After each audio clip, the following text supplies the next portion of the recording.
In that previous video, Dilbert was a little confused about the prisoner's dilemma. We've got a game here that follows the standard prisoner's dilemma framework.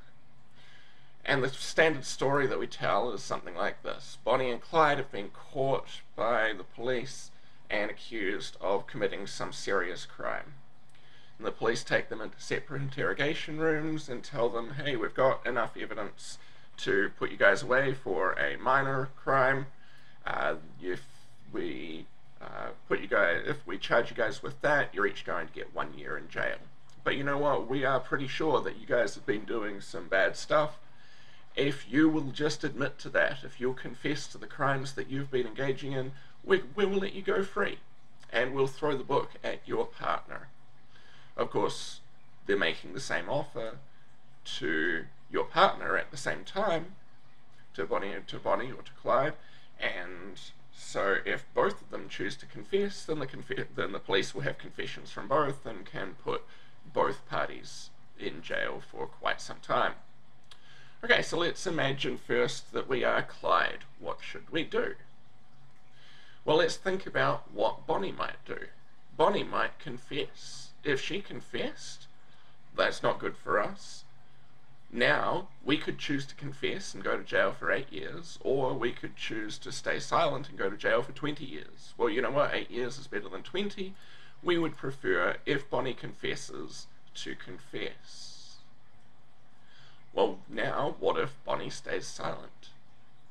Then we could stay silent as well and go to jail only for 1 year. But if we confess, then we get a deal and we get to go free today. Well, going to jail for a year is worse than going free. We would prefer to go free. So now we would prefer to confess no matter what Bonnie chooses. This is what's known as a dominant strategy. And the prisoner's dilemma is a situation in which both parties have a dominant strategy, but those dominant strategies are going to lead to a worse outcome than if each player played their other strategy. So now let's look at this from Bonnie's perspective. If Clyde would choose to confess, she could go to jail for 8 years by confessing, or for 20 years by staying silent. Confessing looks better. And if Clyde stays silent, even though we've already analysed the game and we know that's not what he's going to do, then she could confess and go free, or stay silent and go to jail for a year. Well, again, she's going to prefer to go free.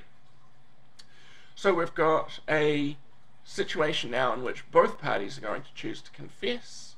They both go to jail for 8 years, and that's worse for both of them than if they had both remained silent, where they would get to go to jail for just 1 year.